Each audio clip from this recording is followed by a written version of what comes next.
I'm going to tell you a little bit about the root cause of the hives. For years and years and years, probably hundreds of years, doctors, patients, nurses have always thought the hives were an allergic reaction. Because if you eat something that you're allergic to, you break out in hives. Or if you get bit by an insect, you break out in the hives. But in most cases, doctors through the millennium have been frustrated because in most cases we can never pinpoint exactly what it is that was causing the hives. So many years ago, doctors took patients who were having hives each and every day, and they put them in the hospital in an attempt to find out why they were having the hives. They put them in special rooms where no fresh air came in and out. They didn't give them anything to eat or drink, just gave them salt water and sugar waters in their veins. And amazingly, none of them got any better. So the physicians started, scratching their heads and thinking about this.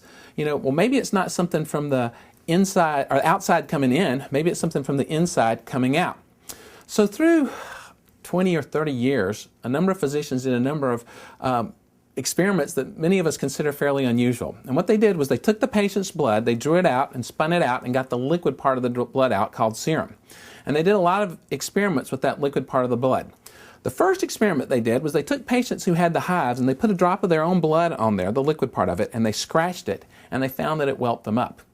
And so that was curious. And so then the doctors got a little bit more bold, and they took a drop of the liquid part of the patient's blood, and they put it on their own skin, and they scratched it. And they found that it would whelp them up. In fact, it would whelp anyone up that they did that. And then some of these doctors, and this was probably back in the 60s and the 70s, got fairly bold, and they actually transfused themselves with the liquid part of the patient's blood, and they found that they could transfer the hives from the patients to themselves by this blood transfusion.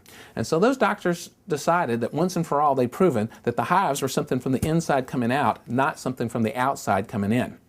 Now, in the mid-1990s, a fellow named Dr. Kaplan discovered what that was on the inside coming out, and what it was an antibody that looks like a Y like this. But for me to explain to you how Kaplan's antibody works, I need to explain to you what true allergic reactions are. All of us in our body have allergy cells.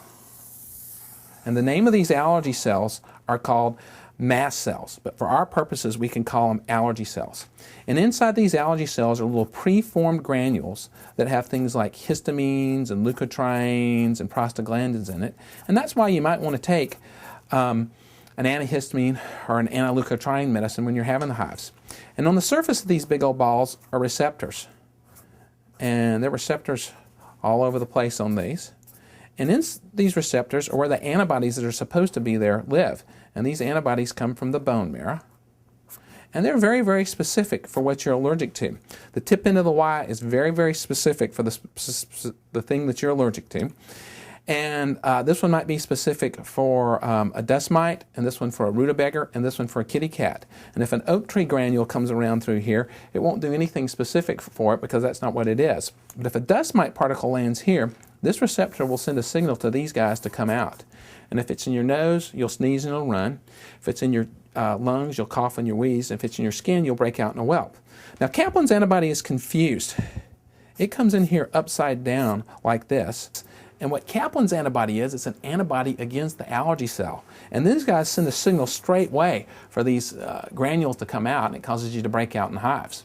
So Kaplan's antibody is called an autoantibody because it's an antibody against your own allergy cells, and that makes this an autoimmune illness. Now, other autoimmune illnesses that you may have heard of, rheumatism or rheumatoid arthritis, you make an antibody that attacks your bones.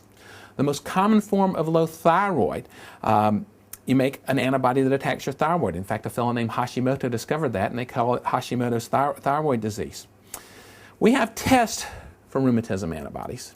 We have tests for thyroid antibodies, but really easily commercially available, there's not a test for Kaplan's antibody. Now, you could go to his lab in Charleston, South Carolina and have it done if you wanted to, but in terms of one that's readily available that we can just go to a local lab and order, that's not available right now. Now, sometimes when you have an illness like rheumatism or you have an illness like low thyroid, when we get very high levels of rheumatism antibodies or very high levels of thyroid antibodies, they may attack the allergy cell as well.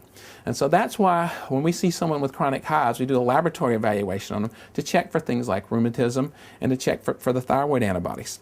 Also, any infection can cause the hives. One of the most basic part of our immune systems is called the complement system. And in simple terms, the complement system is the part of the immune system that keeps us dying from a cold the first time we get it. Antibodies takes weeks and days to form. And when the complement system is active fighting an infection, little tiny pieces break off, much, much smaller than an antibody. They used to call them anaphytoxins. The technical name for them is C5 and C3A now. But sometimes those little granules can land into one of these two and do the same thing and cause us to break out in hives. So, even though the hives look like an allergic reaction, they're not an allergic reaction because there's nothing like dust mites or rutabagas or kitty cats involved.